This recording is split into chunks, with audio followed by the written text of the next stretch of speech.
Good. So let's think how we set a task. What is our task cycle? What are these micro stages and patterns that we follow? So here you have a lot of micro stages. So basically stages of setting a task. So what do you think? Our task will be to put them in the most logical order. So what do you think? Which step, which stage comes first? Instruction. Not true. Yeah. So the first one will be leading. So did I have a lead-in when I asked you to do the task? Yes. What was it? What's coffee?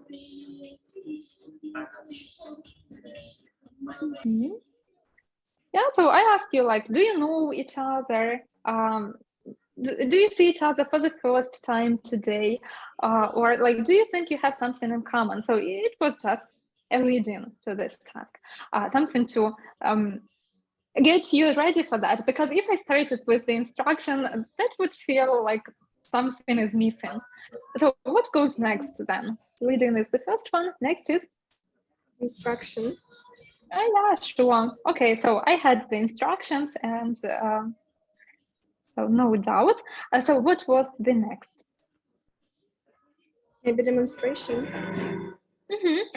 So do you remember, like, what was the demonstration? How did we do it together with you?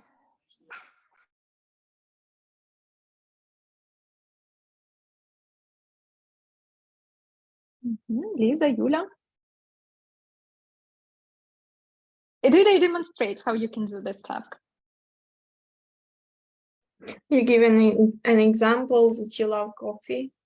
Yeah. And I modeled, I gave you an example how you can do it.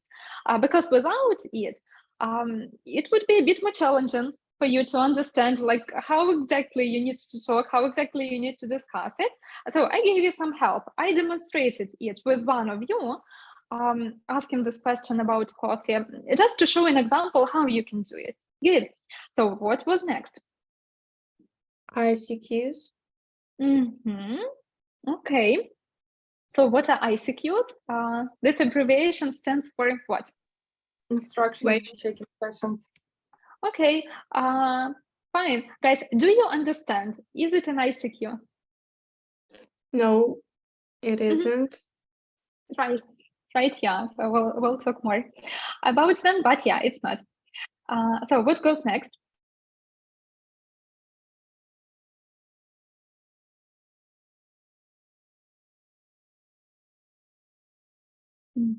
I guess Sophia, now it's your turn. Oh, it was Lisa. Okay, thank you. Yeah, so task completion. So actually, like you were doing this task, you were completing it. So after that, actually, we would have feedback. Guys, let's just, first of all, before we put these three more stages in the correct order, let's think what it is.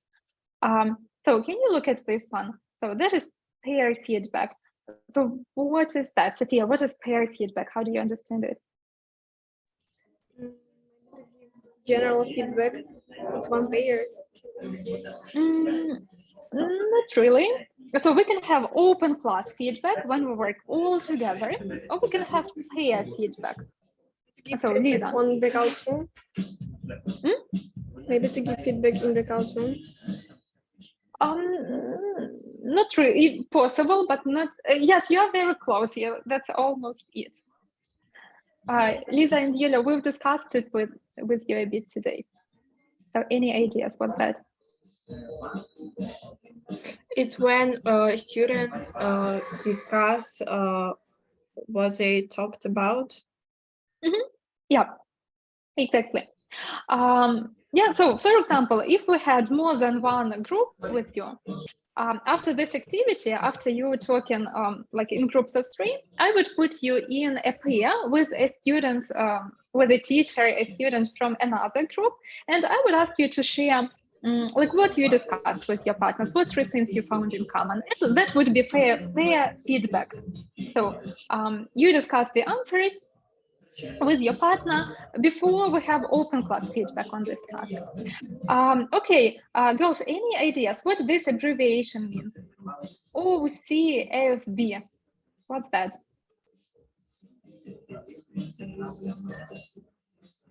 It's a feedback, but what kind of feedback? Okay, so it is peer feedback, and this one is not peer, but it is When teacher give feedback. Gives feedback. yeah. So it's open class feedback. So open class feedback when we work all together. So it can be peer feedback when you compare your answers only with one partner, or we can have open class feedback when we work all together with you and discuss what you were doing while completing the task. Guys, but any ideas? What is the difference between open class feedback on accuracy and on content? Which one is about ideas and which one is about mistakes? Feedback on accuracy, it's about mistakes. Yeah. And content is about ideas. Okay, so did we have with you feedback on accuracy or feedback on content? On content. Yes, because I asked you to share your ideas. Did we have feedback on accuracy? No. Yes, because like you didn't make so many mistakes and it was a leading task, so we don't really need to have feedback on accuracy in this case. Good. So, and what do you think? Which stage? So if we have like all these stages after a task, which one will come first? Will it be peer feedback, feedback on accuracy, or feedback on content? Peer feedback. Yes. And after that, on accuracy or content?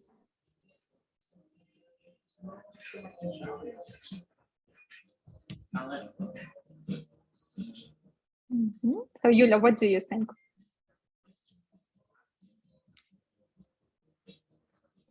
I don't hear you because my connection is so poor. Okay. So Sophia, what are your ideas? Will we have first feedback on accuracy or feedback on content? Maybe first we have feedback on content. Yeah. So first of all, we ask about ideas, like what were you discussing? Did you have anything in common with your partner? Were there any surprising facts? And after that, we can have feedback on accuracy if we need it. And we can show some sentences with the mistakes to our students. And we can say like, okay, I heard something from you. So let's discuss how we can correct it. Good. Yeah. We've done it. And now, so we're going actually to discuss many of these things today with you so during the second part of our workshop. And we will start with actual instructions and what we need to include while giving them. So now, first of all, before we go here, we will watch a small video with some nice tips on how to give instructions effectively. So while you are watching this video, I will ask you to take some notes. You can take your notes in your worksheet. Sophia, I will send it to you just in 1 minute. So we will watch a video all together and you will, so nine tips will be mentioned there. So your task is to take some notes on what tip it is. And that's it for now. So now you just need to fill in the first column and that's it. So you can take your notes in your worksheet or you can take your notes on a piece of paper if it's more convenient for you. So girls, do you need to fill in the second and the third column now? No. No, only the first one. Okay, good. Sophia, I'm sending you the link to your worksheet. It is just for you. You can take some notes. So this one is yours. Good. While we're watching the video, let's mute ourselves because it will not hear it.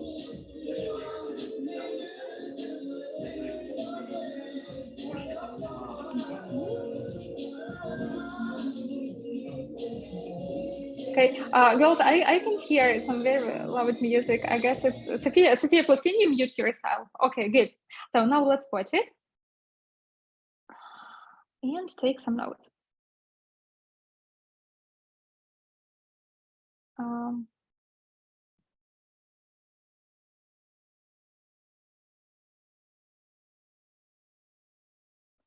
Okay.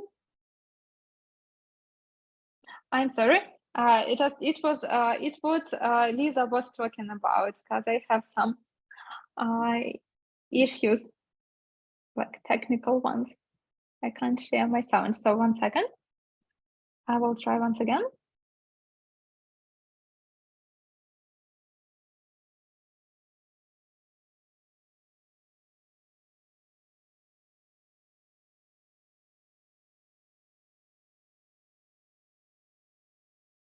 Mm-hmm.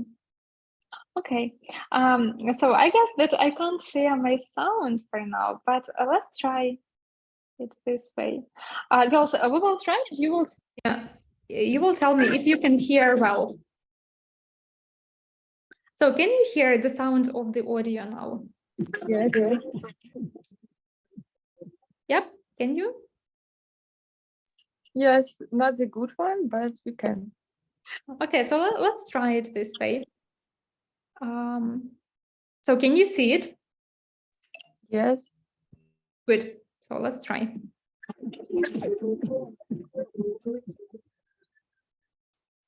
Hello and welcome to the teacher's room here in the sky today. Now, my name is Sean and this is Dan. Hello, guys. And this episode's topic is...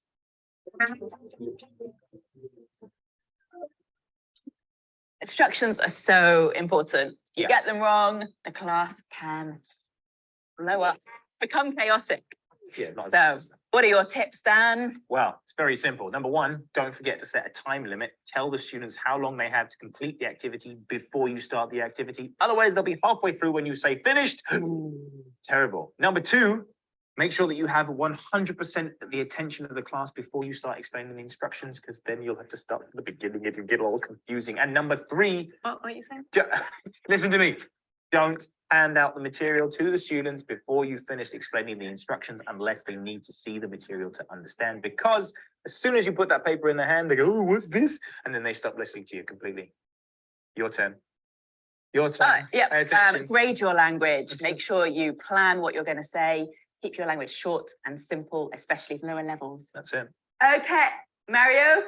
Sorry, teacher. All right, work in pairs, 2, 2, 2, 2, 2. Tell your partner about your favorite holiday. You have 3 minutes.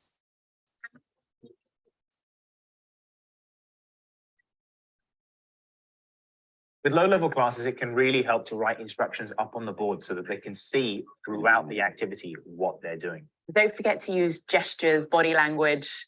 to reinforce what you're saying. Exactly like that. Okay, class, we're going to listen to the recording and read the information. Don't speak. Afterwards, we're going to write true or false. Ready?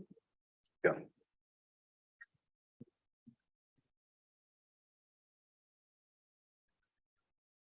Whatever you do, don't ask a student, do you understand? Why? They may say yes, just to please you, or they may think they've understood. Or they might say it out of fear.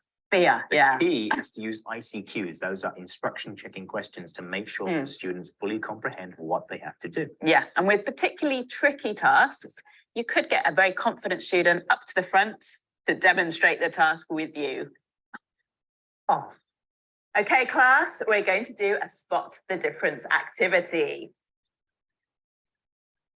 So, Dan, can you look at your partner's picture? No, teacher. Very good. How many differences are there?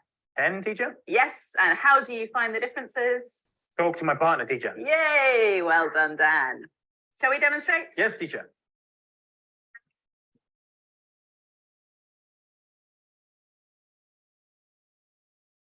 To mix things up with more experienced students who are more familiar with classroom techniques, what can you do? Oh, difficult. Okay, sometimes I hand the students, I haven't finished my sentence yet. I give the students their activity, And then I say, ask me some questions, find out what you need to do. So they could say, for example, are we working on our own or with our partner? Wow. And then you can confirm or reject their ideas. And this makes instruction giving a bit more fun for them. But you must remember to recap the task before you begin the activity so that there's no confusion. Yeah, you don't want them all doing different things that they've made up. Okay, class, here's the material. What's the activity? I love this song. Okay, so we're going to listen to the song. Very good. And are we going to fill in the gaps? Yes. How many words in One. each gap? Just one. One word. Can we check with our partners You can. afterwards? Okay, do we have to spell it correctly? Of course you do. Okay.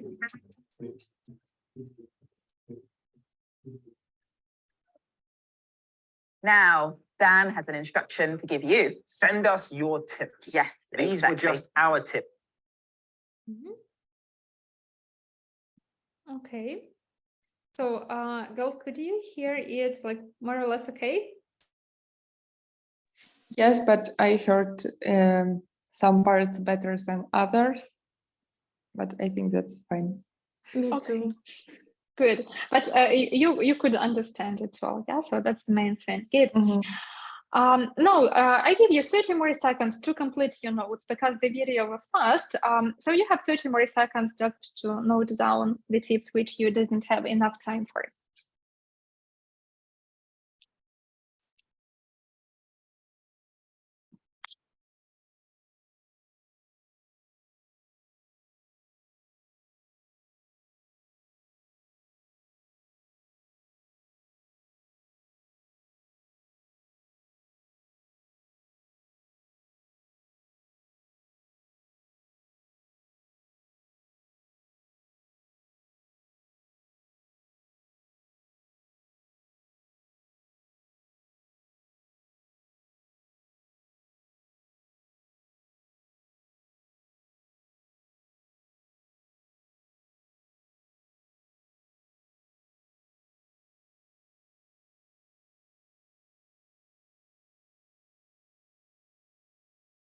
Okay, now you will continue in a breakout room.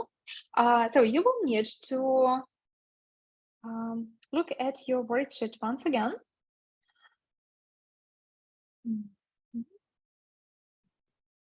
And so first of all, you will need to share the tips with your partners. Like if you don't have all of them, you can ask your partners to help you and you can complete your notes with all of them. And after that, you can look at the second and the third column, and also you can tell your partners which of these tips you use and which of these tips you don't really use, but you think they can be useful for your partners. So first of all, please, once again, discuss what tips you heard in the video, help each other, ask your partners to help if you don't have all the information. And after that, please discuss which of these tips you use and which of these tips you don't use, but you think that you want to try them. So let's go to the room, and you will have about 5-6 minutes for that.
Okay.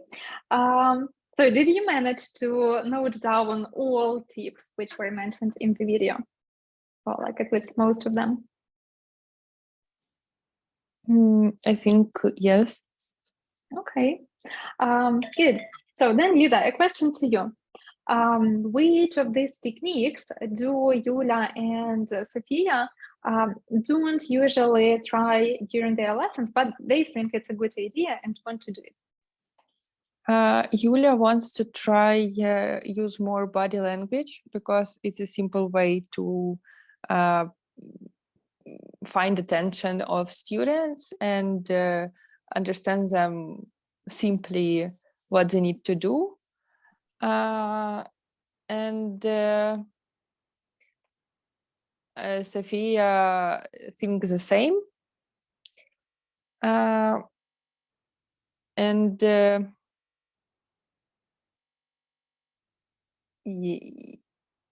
yes, that's all. Okay. Yulia, what about Lisa? What does Lisa want to try? She wants to try to use quite often ICQs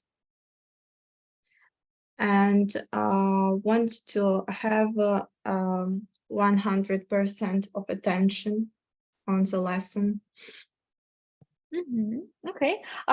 So what about the demonstration? Like, do you often demonstrate how to do tasks, and do you think it can be helpful? Sophia, what about you?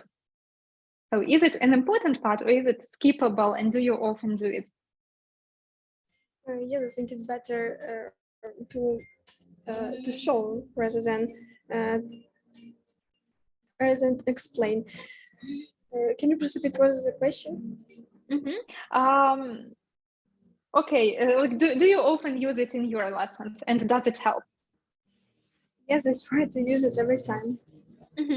Okay, yeah, so actually demonstration is they're often even more effective than given nice instructions. Like after given instructions, if you demonstrate, students are more likely to get what you want them to do, especially if you work with low levels. And I have even had an experiment during one of the training sessions with the teachers. So I gave them a very nice instruction. It was prepared beforehand. And after that, I gave a demonstration. So I demonstrated how to do the task. And it was slightly different because in the instruction, I asked them to do it one way, but when I was demonstrating, I showed like a bit different way of doing it. And everybody did it like I demonstrated. So nobody did it like the information which was given in the instruction. So demonstration is really powerful. Okay. So what do you think about this tip? Like not giving the instruction, but asking your students to ask you some questions about the task to figure it out themselves. So do you think it's possible to try with some high level groups, and can it be helpful? So Lisa, what do you think? Would you like to try it with your teenage students? Yeah, I'm sorry, I didn't hear the question. So what do you think? There was a tip that you can not give the instruction, but you can ask your students to ask you some questions about this task for them, like to understand how to do it themselves. I tried to do it sometimes, but with little children, it's really bad. I think I can try to do it with teenagers, but with little kids, I think body language demonstration and examples are much better than encouraging them ask questions. Yeah, sure. It was mentioned even in the video, and I mentioned it in the question. Yes, it works for high levels. Of course, I agree with you totally on it. With young learners, that would be too much for them. Okay. So now, please put to the chat words which you think can describe a good instruction. So a good instruction should be, and I'm waiting for your ideas to the chat.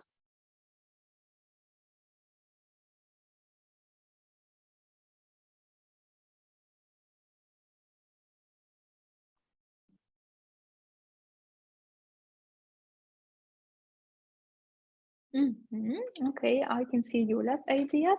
So I'm waiting for everybody because yeah, there are so many things we can say about good instructions and words we can use to describe them.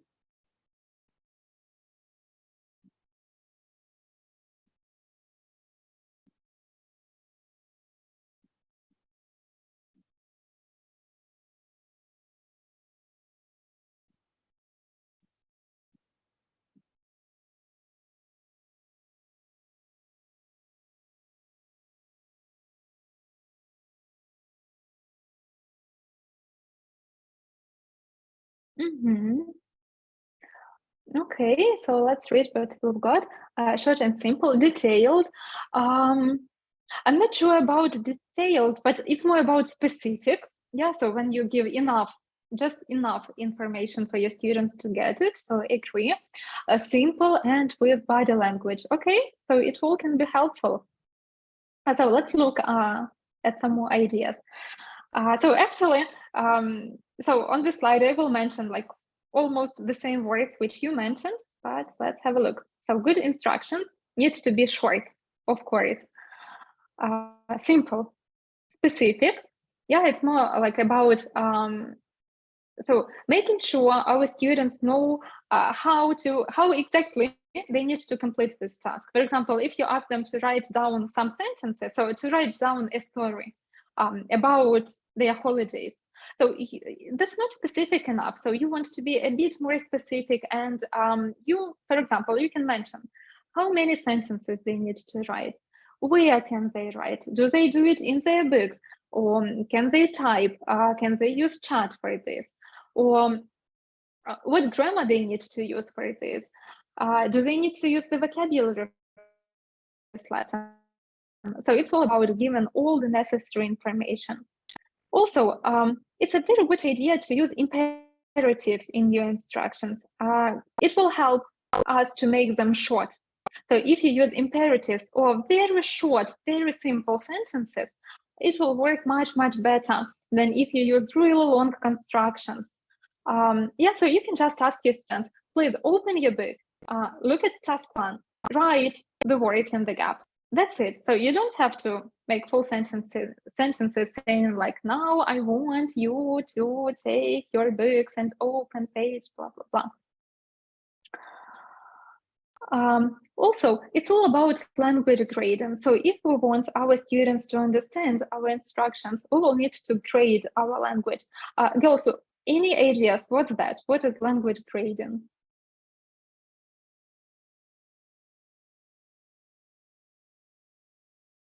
Maybe when you use simple language in your instruction. Yeah. Yeah, and it's even not only about instructions. So overall, we use language grading in our lessons, and in the instructions, it's especially important. So you will not want to use the words which your students don't know in your instruction, because they will not understand it, that's for sure. And what also is important, that is staging. Okay, guys, any ideas what it can be about? So what is staging and task? So, Sophia, maybe you can help because so you have a bit more experience and you have seen it in some lesson plans, I guess. Maybe to describe every step. Yes, but do we speak about all steps at once or about only one step which students need to do first of all? About only one step. Yes. So we don't want to tell our students like, okay, guys, now you will write a story about your favorite holiday. And after that, you will need to tell it to your partners. And then your partners will listen to you. They will remember some interesting information. And after that, we will go to the main session and I will ask you to share these ideas. So they don't need to know it all. So they need to know only one step, only one stage, which they are doing at this moment. Good. And now one more question, and I will be waiting for your ideas to the chat. Please tell me what information should good instructions include? So what do we need to mention? Time limits. Okay. Yeah, you can say, or you can put it to the chat. Yeah, we need to mention time limits. Anything else?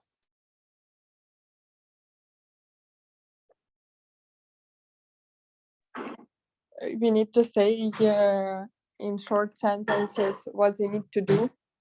Okay. Yes, exactly. Anything else?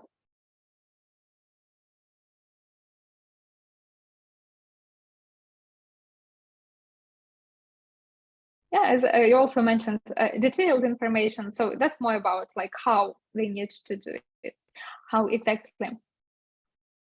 Okay. So let's look at it all together. So actually, when we give instructions, it's a very good idea to follow a particular pattern. So to follow a particular structure and order of the information, because it will help you do it. So it will make your life easier, because you will be able to do it on the spot if you follow the same structure, the same order of the information every time. And it will be much easier for your students, because they will get used to this particular structure, and it will be easier for them to understand how to complete a task.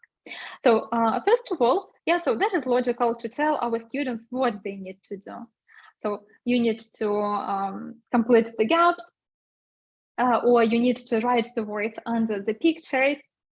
After that, you can tell your students how they can do it. So where they can write, do they do it individually or in pairs? Do they need to speak? Do they need to write? So how exactly they need to do this task? Then, yeah, it's a wonderful idea to mention the timing, because so if you don't mention it, it will take longer than you expect. And also we can include a demonstration in our instruction if it is needed. So if a task is really, really simple and you're not sure that any problems might occur, then you might not need a demo. And the same situation with ICQs. So we don't have to ask ICQs just to ask them.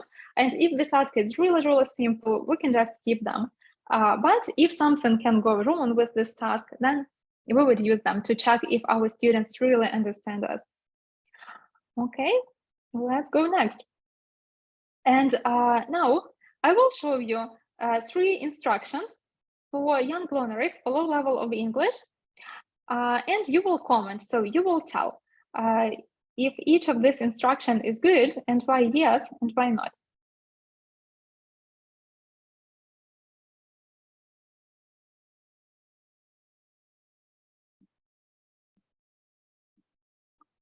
So look at the first one, please. Now just read it.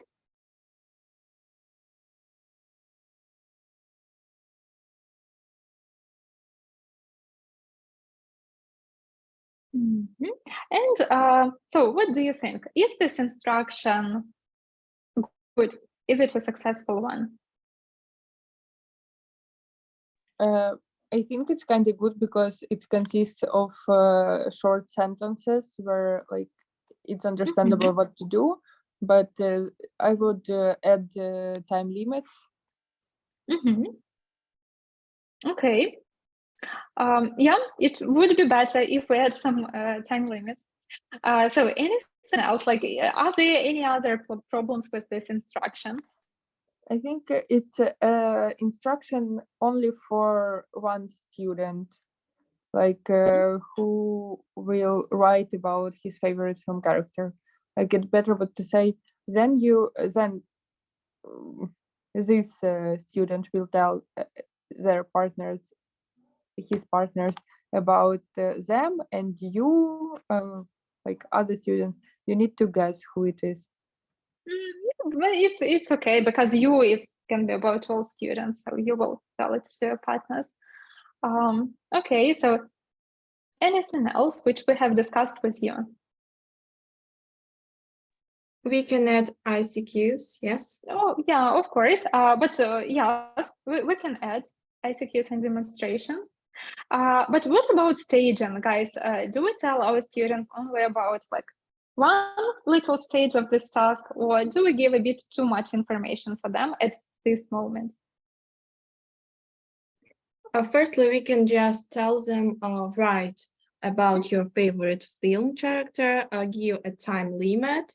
When they done it, then we can continue our explanation.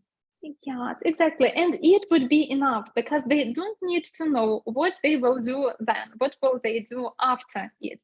So now they're concentrated only at a small part, at a small stage of this task. They just need to write about their favorite film character. So we don't want to give too much information for them because it takes time. They don't need to know it yet, and they will forget it. So you will need to give the same information once again when you come to this stage. Yeah, so we would just divide it into two parts. Good. So let's look at this one. We mentioned that an instruction should be short. So this instruction is really short. So is it a successful one?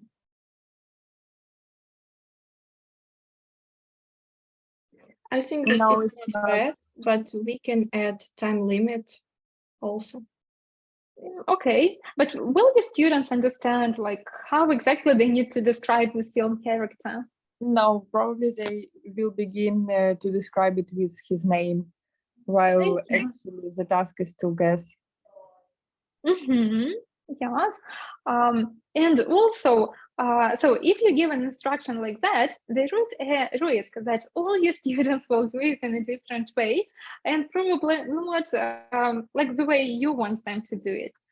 Because do they know if they need to write full sentences or just some short notes? Do they know how long their story needs to be? Do they know what vocabulary they can use? Not really. So, and it would be challenging for them to do it, and probably they won't do it successfully. So it's about giving specific instructions in this case. And let's look at this one. So what do you think about the last?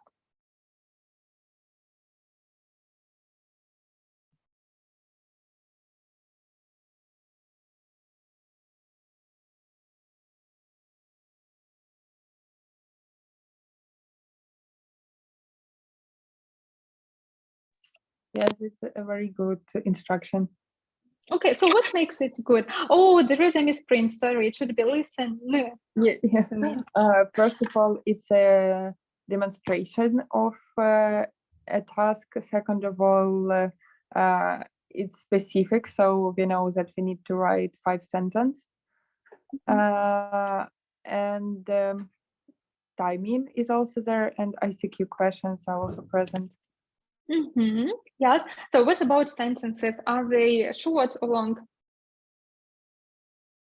They're Yeah, short. Yes, and very simple words are used because, yeah, because well, again, so it depends on the level. But if you have like low-level students and you give an instruction like in B with the word describe, they might not understand what describe it is. So if they don't know this word, yeah, it's also not graded enough. So what do you think? Is it very simple to give instructions like that on the spot? Like improvisation? no, because we can miss something. It's not, because it's, yes, Yulia, I agree with you. And actually, it's not that simple to give good instructions, and it's a skill which you need to learn and which you need to acquire.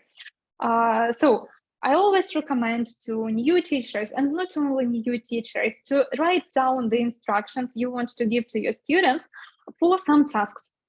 For some tasks which are the most challenging ones, like production tasks, where your instructions need to be really good, or for some project tasks, for example. Yeah, so it's rather difficult. If you do it on the spot, you are likely to give an instruction like in A or in B. And also, when you write down your instructions word by word, you are checking yourself. Yeah, so you will make sure that it is short enough, that it is specific enough, that you include all the necessary information, that you have some nice ICQs. Because yeah, even for very experienced teachers, it is difficult to give instructions on the spot. And personally, I always write all my instructions for production tasks, even though I have many years of teaching experience. And so you can see that there are some nice ICQs here. So actually, we will continue talking about them a little bit. And I will ask you to do a small task. Oh, sorry, please don't look, because you've got the answers there. Guys, I will send you a link to the chat. You also have it in your worksheet. Okay, so you can use your worksheet. And I will ask you to open now task 6C. And you have a link to a learning apps task. So you will do this task all together. Please don't open it yet, because you will do it in a breakout room with your partners.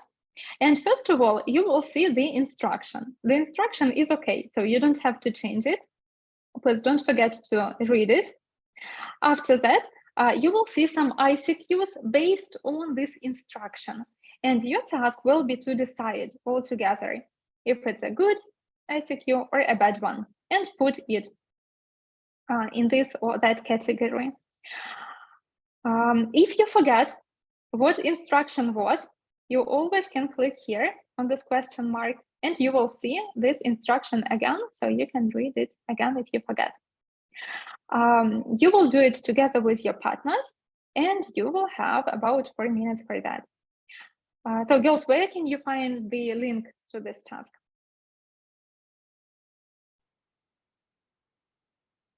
No worksheets. Yeah. Do you think it's a good idea for somebody to share the screen so that you see like the same thing together? So you can decide who will do it. Oh, let's go.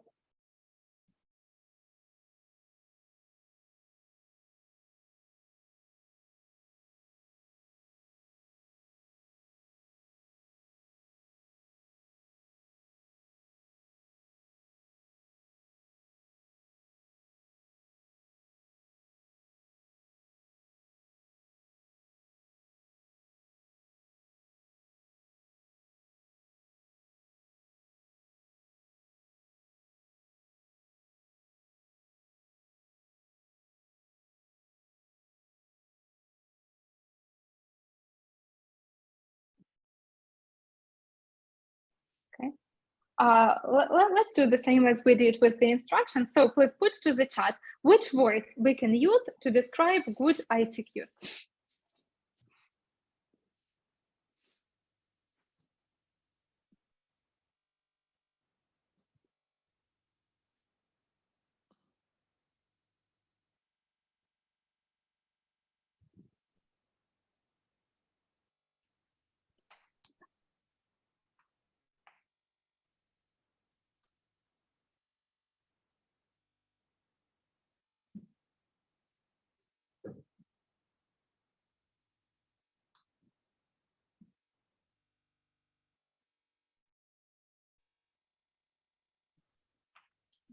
So waiting for your ideas to the chat.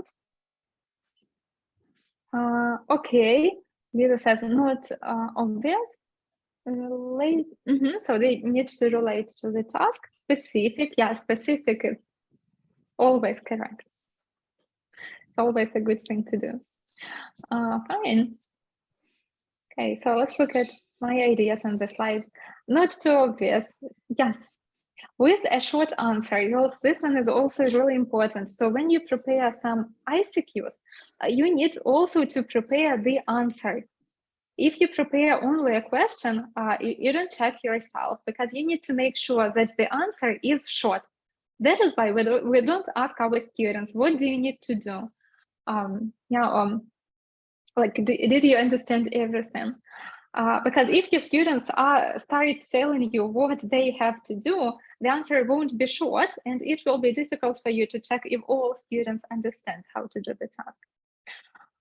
It should be based on the information which was included in the instruction. So that is why it is important to write down your instructions for some complex and difficult tasks with a lot of stages.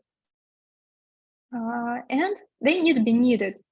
So it's the same about making them not too obvious. If you do a matching task with your students and you have done so many matching tasks with your students and they never had problems doing tasks like that, so maybe ICQs will not be needed in this case. And also about created language. So your students need to be able to understand your ICQs. And questions, again, need to be simple enough. Also, not always your ICQ has to be a grammatically full question. If you work with really low levels, you can just use some words to ask CCQs. For example, you ask your students, listen or speak, or read or write. And it will be enough. So it will be an ICQ, although it's not a grammatically correct question. And of course, your ICQs can be accompanied by gestures if you work with low levels and with really young learners. So that is the same as with the instructions. And now let's practice a bit. I asked you to prepare before this workshop, and I asked you to prepare, I guess, 2 or 3 instructions with ICQs for any tasks in the plan. Please put a plus or tell me if you have this task, if you have these instructions written down. I have. So, Sophia? Yes, Yulia? Me too. Oh, wow, good. Now, you will need to choose only one of them. If you have enough time, you will be able to do more. And you will need to give this instruction to your partner. So you need to present your instruction to your partners. And you need to say what level and what age of your students is. Then you need to listen to your partners and you will need to give feedback after every instruction, and you will need to use the checklist, which you can see on the slide. Now, please take a photo or take a screenshot because you will need to see this checklist to check your partners. So after your partner gives an instruction, you will need to use this criteria and you will need to tell your partner, is this instruction good or like can be improved? Yeah, for example, timing was not mentioned, but it is needed. So to improve your instruction, you need to include timing next time. Or, for example, your instruction was simple, but it was not specific. Your students might have some questions on how to do this task. So have you got a photo or a screenshot? Yes. Good. Let's go. So when you listen to your partner, what do you need to do after? So will we need to...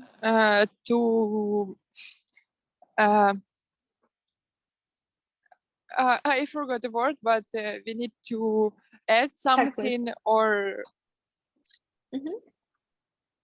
Yes. So you will use this checklist to give feedback. Good. Let's go. And you can join your rooms and discuss.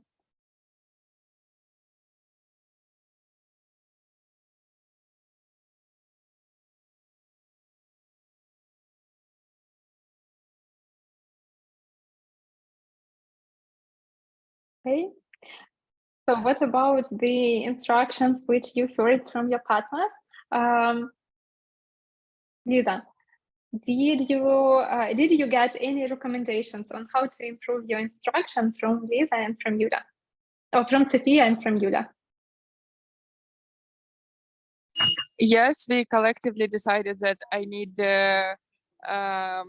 add the demonstration of this task because it was very, I don't know how to say it, but mechanically, technically, without interaction, without any lead-in. And in other parts were good because I had short sentences and also I had timing. Okay, that's good. Yulia, any recommendations from your partners?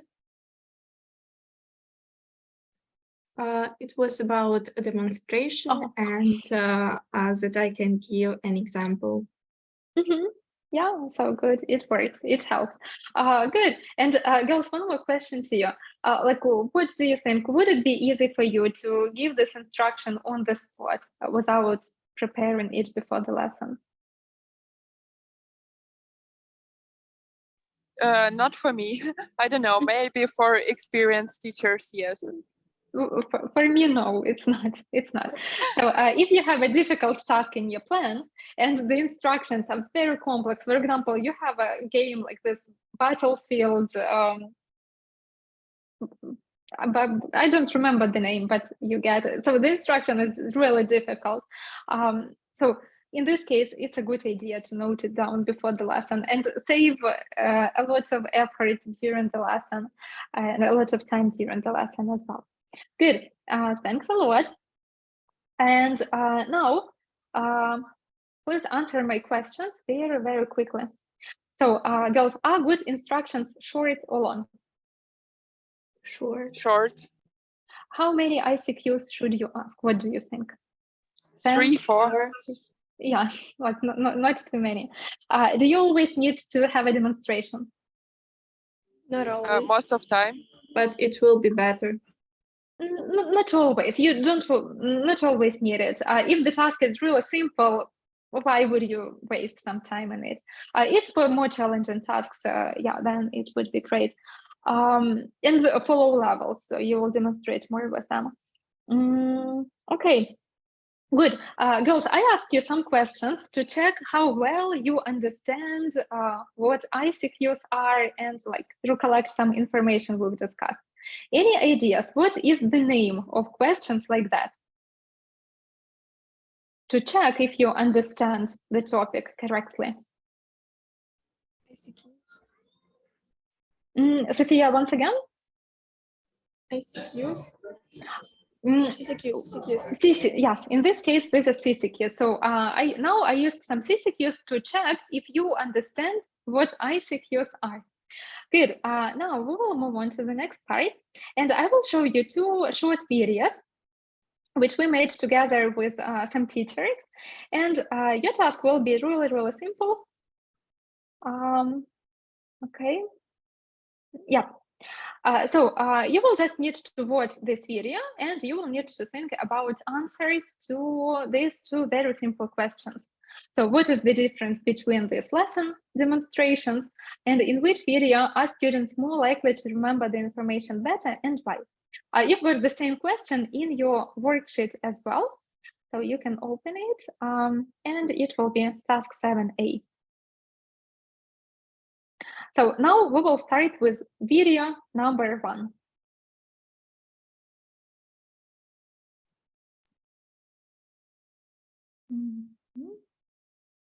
I hope you will hear it well enough.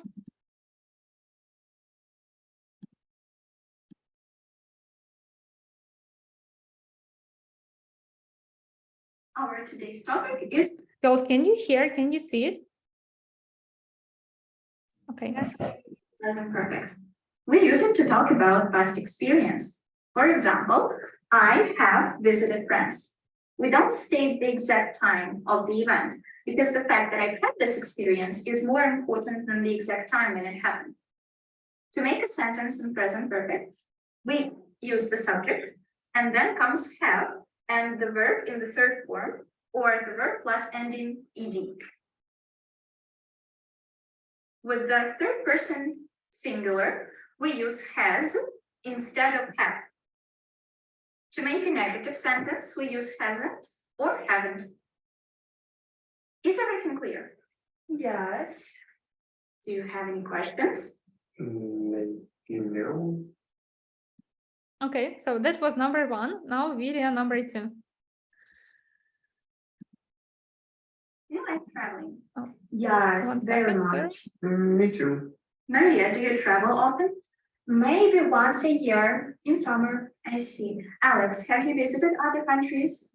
Yes, Egypt. Guys, you can hear it, but you can't see it, right? We can hear, but we cannot see it. Okay. I will fix it.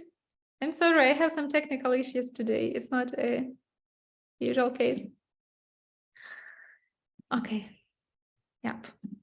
Good.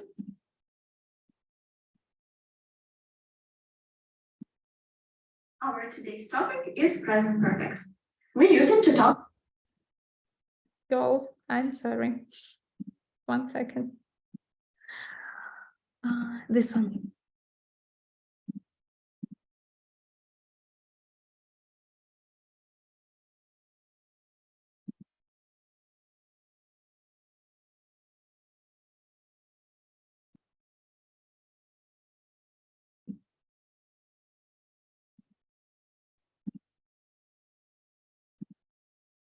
You like traveling? Yes, very much. Me too. Maria, do you travel often? Maybe once a year in summer. I see. Alex, have you visited other countries? Yes, Egypt. Oh, wow, that's so cool. Take a look at these two facts about me. Try to guess which one of them is true and which one is false. I have visited France. I have seen a koala in real life. I think that number 2 is false. Yeah, number 2. Sure. Well, actually, I have seen a koala. I saw it in Germany in the zoo, but I have never visited France. Take a look at the second true fact about me. Do you think it is about my past experience? Yes, it is. And do you know exactly when it happened? No. This grammar is called present perfect. Do we use it to talk about past experience or past habits? Past experience. And do we state the exact time? No. And how do we make a sentence in present perfect? First comes the subject, and what is next? That's right. And what form of the verb do we use? Yes. And what suffix do we use with regular verbs? Et. That's right. What about he, she, it? What do we use? Have or has? As. Yes, very good. Alex has.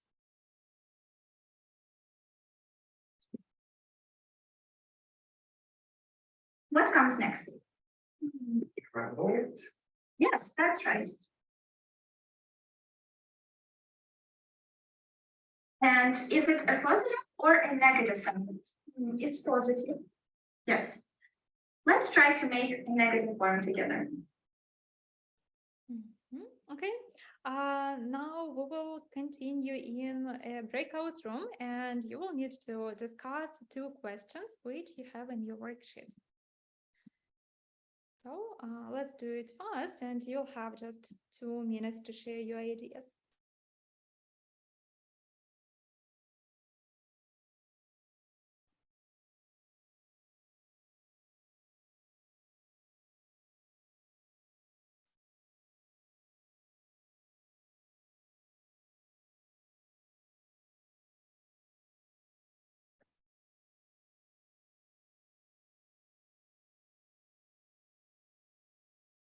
Okay. So what do you think? Is the first video a bad? So is it a bad lesson in the first video? Yeah, it's really bad. Okay, so I wouldn't say that it's bad. It's okay. That's fine. It can be. But yeah, so I agree with you that you mentioned that the second one is better. But why? So what is basically like the main difference between the first demo and the second? Because the second one we didn't have a lot of questions like CCQs. On the second one we actually have it, and also about instructions. It was really poor in the first video, and also the difference is in the demonstration. Just a moment.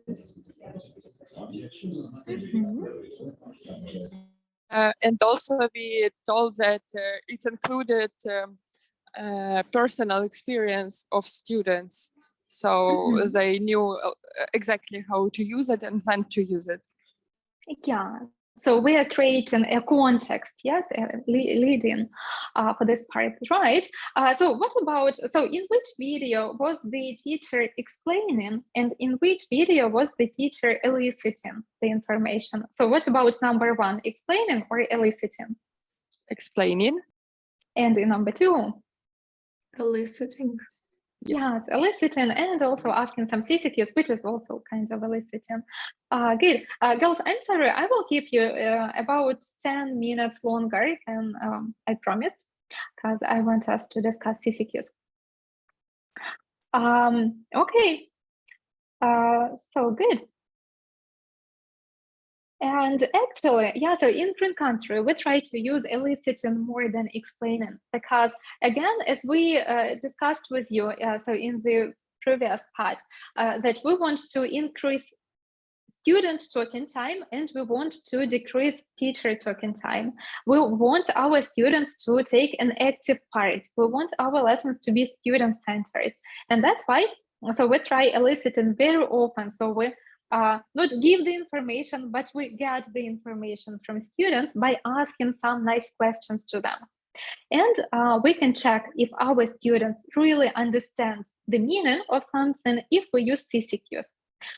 So basically, CCQs, as you said, are concept checking questions. So they are questions that help us check if our students understood the meaning. So it's about meaning. So if they understood the meaning of a grammar structure, functional language, or a vocabulary item correctly. So, and in this video, you could see some very nice examples of CCQs when the teacher asked, for example, am I talking about my past experience? Yeah, and the answer was yes. And the teacher asked, like, but do you know when exactly it happened if you look at this sentence? And we can have a look at some more examples. So speaking about vocabulary, so we had an example with grammar. We can also use CCQs for vocabulary and eliciting as well. That would work perfectly well. So let's imagine that you showed this picture to your students to demonstrate what a rush hour is. But how can you check if they really understand the meaning of this phrase? So looking at this picture. So Like to any ask ideas? CCQs? Yeah, well, Right. any ideas what we can ask?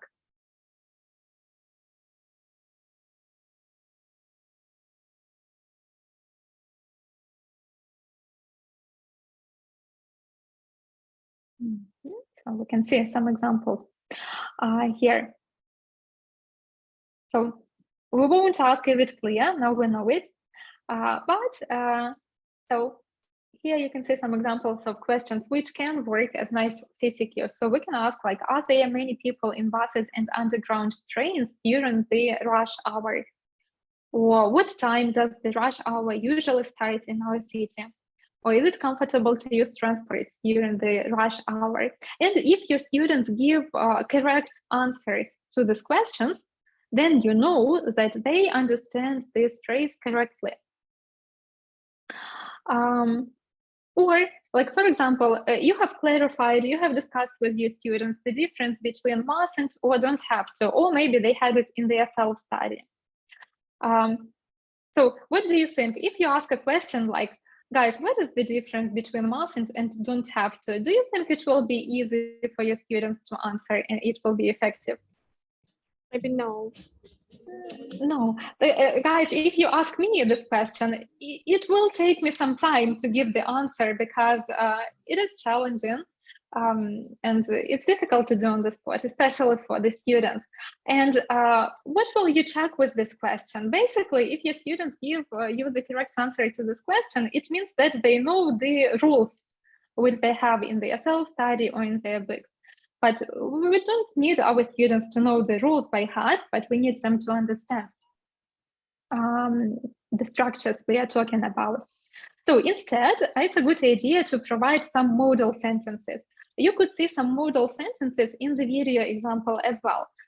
So in that video, the teacher had 2 sentences about herself. So these are model sentences, example sentences. We show how this grammar is used in a sentence, and we create a context with the help of them. So for this topic, it's possible to write, for example, 2 sentences about you on the board. It can be, I mustn't fight with my student, and I don't have to wear yellow socks to work every day. And we can base our CCQs on these model sentences, on the examples.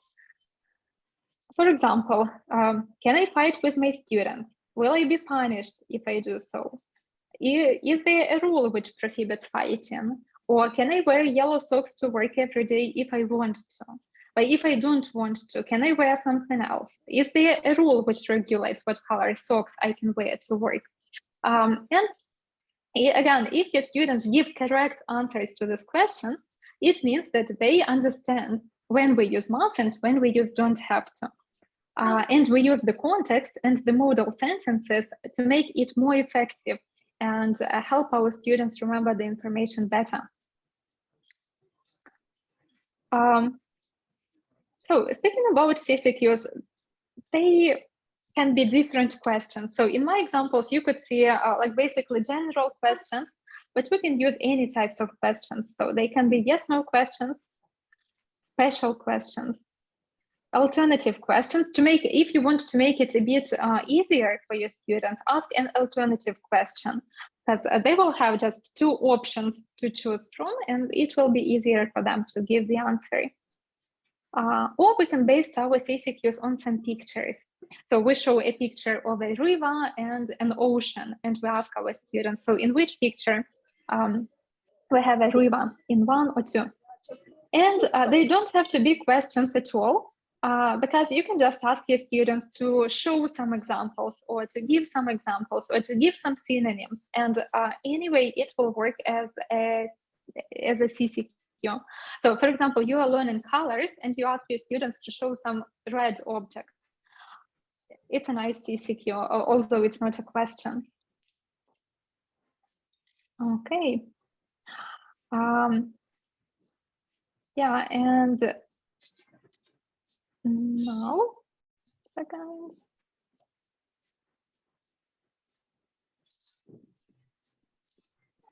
So we know what CCQs can be. And now let's look at some tips. So actually how we can make our CCQs really effective and answerable for our students. So first of all, a good idea is to create a context. So we will need it. So we can use some pictures, we can use a story, we can use some model sentences. And we need our students to see how the structure is used, and we need to have a context to base our CCQs on this context.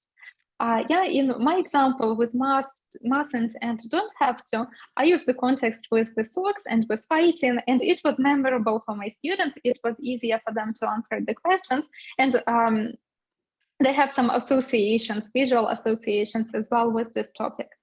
Again, the same as with ICQs, we will try to avoid 2 obvious questions. And the same as with the instructions and ICQs, we will try to prepare our questions and model sentences in advance. It's very difficult to improvise with CCQs and make it really effective.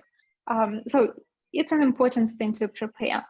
And the same as with an ICQ, so we will prepare not only the question, but also the answer, because it will help us check if our CCQ is good and if it will be effective for our students. So girls, some questions to you. When we speak about CCQs, is it about, do we check the understanding of the meaning of the grammar structure or of the spelling? About grammar structure, probably. Grammar, yeah. It's about meaning. So when we speak about CCQs, it's always about meaning, only because they are called concept checking questions. So we check the concept. To check form, like grammar structure, we will just use some form eliciting questions. So we will elicit it, but they won't be CCQs. Good. Now let's practice a little bit. It will be the last task for today. And again, I will ask you to go to your worksheet. And please open task 7B.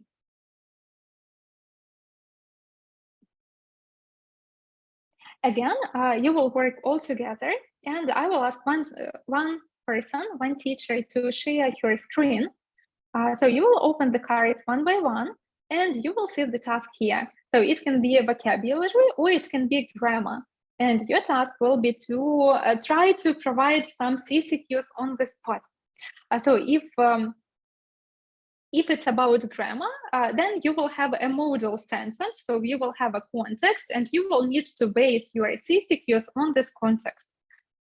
Please, for each structure and for each word, try to give like 2-3 CCQs to check if your students understand the meaning of it. So let's join and we'll have 4 minutes.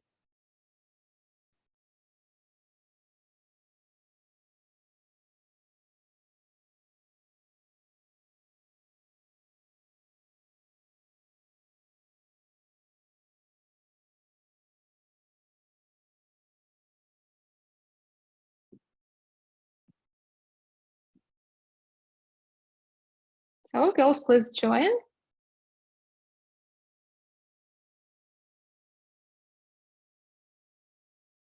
Sophia, can you join?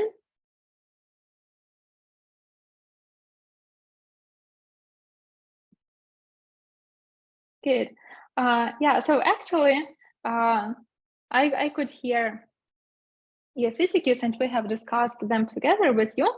So you can see that it is a little bit challenging. It's not that easy to do on the spot. So that is why it's a good idea to practice and prepare them in advance. And it will be a very good practice for you as a teacher, because so given instructions and ICQs, given CCQs are very, very nice, very important skills. And before we leave, I'm sorry for keeping you a bit longer, but I also have like a couple of questions to you. So tell me, please, how many types of feedback did we discuss today with you? 3. Okay, which ones? Pairs feedback, over class.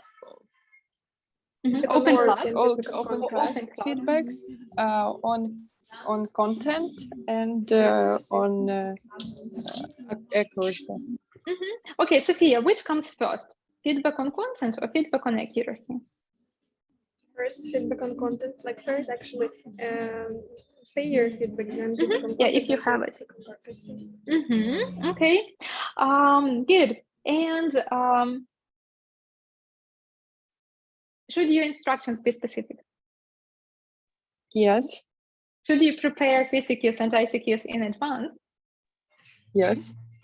Okay, so girls, thank you so much for your work today. You had to work really, really actively because we had very few people today. So thank you so much. I hope it was useful and you learned something new.